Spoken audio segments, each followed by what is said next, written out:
Yan. Alright, so ito problema natin kay Pablo ngayon. Putol to. Yung pinaka panang handbrake niya. So minsan tumutulas, tatanggal siya. Common issue yan. So papapalitan na lang natin. Nahahatak siya ng pano. Yung spring yan. Yan dapat yan. Yung minsan nagre-release yung ating handbrake. Nagre-release yan pag paakyat. Kaya kuwan tayo. Right?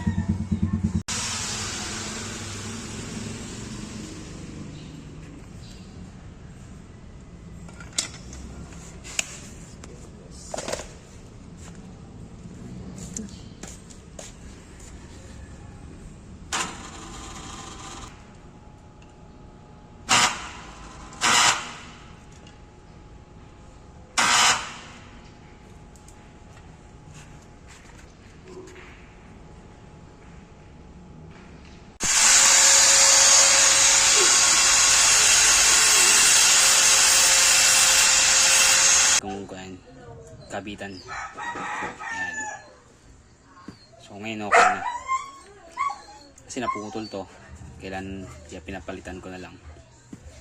Ayan. So wala yung talagang expert na welder din, pero kaya naman ng isang mekaniko kaya nagawa ng paraan. So pwede na rin. Na-testing ko na rin, nagamit ko na pabalik dito and goods na siya. So wala na siyang sabit sa pag magre-reverse tayo. Okay? Yan, so pag may mga ganyang problema kayo, pwede nyo dalhin sa kasa para mapagawa ng paraan. Yan, diba? Goods na ulit. So pwede na tayo mag-enjoy sa biyahe.